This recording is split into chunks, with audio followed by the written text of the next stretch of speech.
The next section to look at will be the warm sector. Within this area of the polar front, we can generally find low cloud, such as stratus and stratocumulus, and occasionally advection-type fog.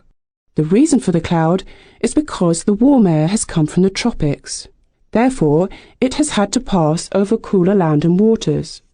As a result of this, the bottom part of the air mass, which is in contact with the surface, will be cooling, and the air will be condensing, creating the cloud and fog. However, this is only happening at the surface. The rest of the warm sector above hasn't been cooling, and would therefore be mostly clear of cloud and weather. The next main weather of the polar front depression is the cold front. We stated earlier that at the cold front we have cold air undercutting warm air. The warm air is being forced to rise over and above cooler, denser air. As this warm air rises along the front, the temperature will drop because of adiabatic cooling. This may cool the air to the dew point and condensation will occur. As a result, clouds will form along the front. The slope of the cold front is a little steeper than the warm front. This slope is still quite shallow, and the clouds created by the rising air would still be layer type. But there is an important difference. When looking at the cold front at the surface, we see the front comes forward first, then starts to slope backwards. This nose of cold air is up to about 9,000 feet. This creates a unique effect. When cold air is found above warm air, that area can become very unstable.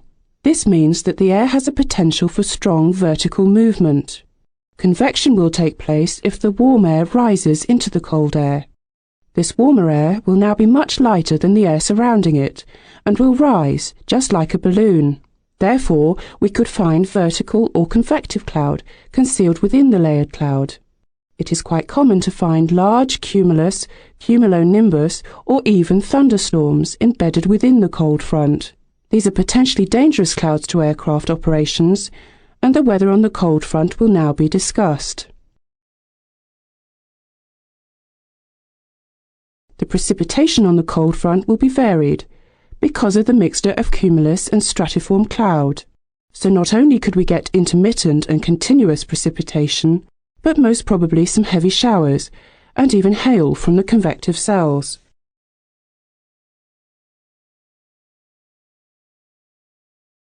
Associated with these heavy showers, we might get some strong gusty winds as the air is dragged down towards the ground by the precipitation. Even at altitude, we would have to be very careful indeed.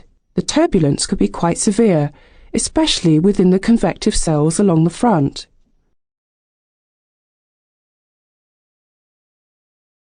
It is much the same with icing. Generally, light to moderate icing would be experienced, but within the convective cells there might be increased vertical support.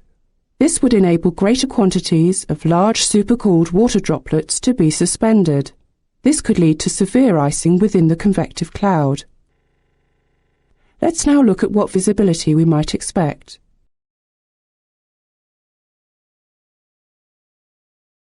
At the cold front, within areas of the precipitation, the visibility would be poor, especially within heavy rain. But outside the precipitation, we might find good surface visibility. This is due to the convective currents extracting air contaminated with pollutants such as dust and smoke. Lastly, we look at the weather behind the cold front. Air here has come from higher oceanic latitudes and will generally be cool and relatively drier than the warm sector. However, the air here is moving towards the equator and therefore travelling towards lower, much warmer latitudes. This will warm the lower layers of the air and cause it to become less dense and rise, or, as we can say, become unstable. This instability leads to convection and so the formation of cumuliform clouds. As we have seen, this convection leads to showery precipitation, with possibly hail as well. Again, turbulence and icing could be a problem within these areas. This now concludes the breakdown of the polar front depression.